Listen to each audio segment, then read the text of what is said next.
What's up, everybody? This is Kevin.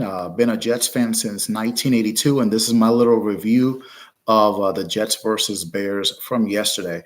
Obviously, the big story was Mike White replacing the benched Zach Wilson. Obviously, Zach Wilson very inefficient, particularly in that horror show at Foxborough last week. Mike White, he was the goods. 22 of 28 for 315 yards and 3 touchdowns. The most important thing, the offense was moving. It looked like a legitimate offense. It looked like the legitimate West Coast offense that Robert Saleh had been trying to implement. And right now, quite frankly, it's Mike White's job to lose. Now, obviously, we understand that the Bears defense this year is obviously nothing like the '85 Bears defense. But regardless, Mike White and the Jets got the job done on the offensive end. Garrett Wilson got 2 big touchdowns. 5 receptions for 95 yards. That second reception, the Bears safety Eddie Jackson got hurt. You know, it happens, unfortunately. But hey, the Jets got the job done. Another person that I want to highlight is Zonovan Knight. For whatever reason, James Robinson was inactive before the game, and quite frankly, even though James Robinson is not as good as, let's say, Breece Hall, obviously with Breece Hall being out for the year, quite frankly, I expected a lot more out of James Robinson. With that being said, Zonovan Knight, 14 rushes for 69 yards, and you can see the pep in his step. The man was getting his first NFL start, and he made the most of it. And in my opinion, I think Zonovan Knight should be given the start next week against Minnesota. He added it was like a little kickstart. For whatever reason, James Robinson at this point has really not got going. But Zonovan Knight really did great out there against the Bears in spite of the rain. The defense bend but don't break. Obviously, you had some sloppy tackling at the end. The touchdown that DJ Reed gave up to Byron Pringle really wasn't his fault. That was just a great pass and a great grab by Pringle.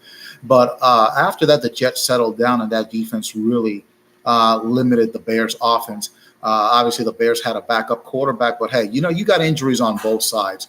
So there's really no room for excuses. You got to play next man up, and the Jets overall played next man up.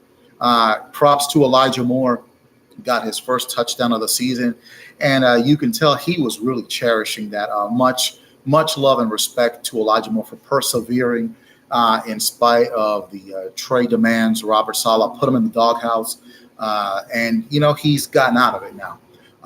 Zach Wilson, I think right now his situation is pretty dire. At this point, I don't want to say that the team has turned on him, but like Robert Saleh said, that situation last week in the post-game interview caused quite a bit of irritation in the locker room. Well, obviously.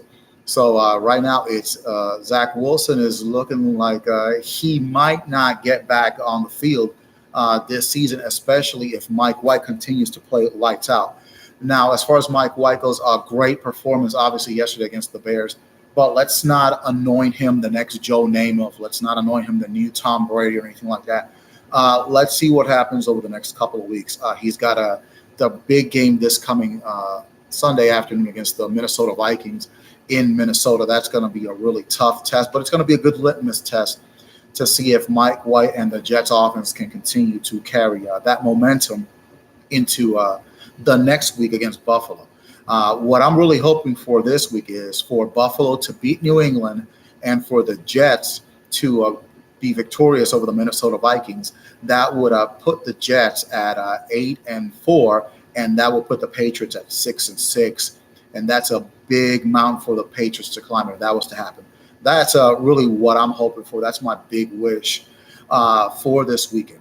So that's been my look at this past weekend's Jets versus Bears game. I'll come back next week with a review of the Bears against the Minnesota Vikings. The Jets against the Minnesota Vikings. Bye-bye.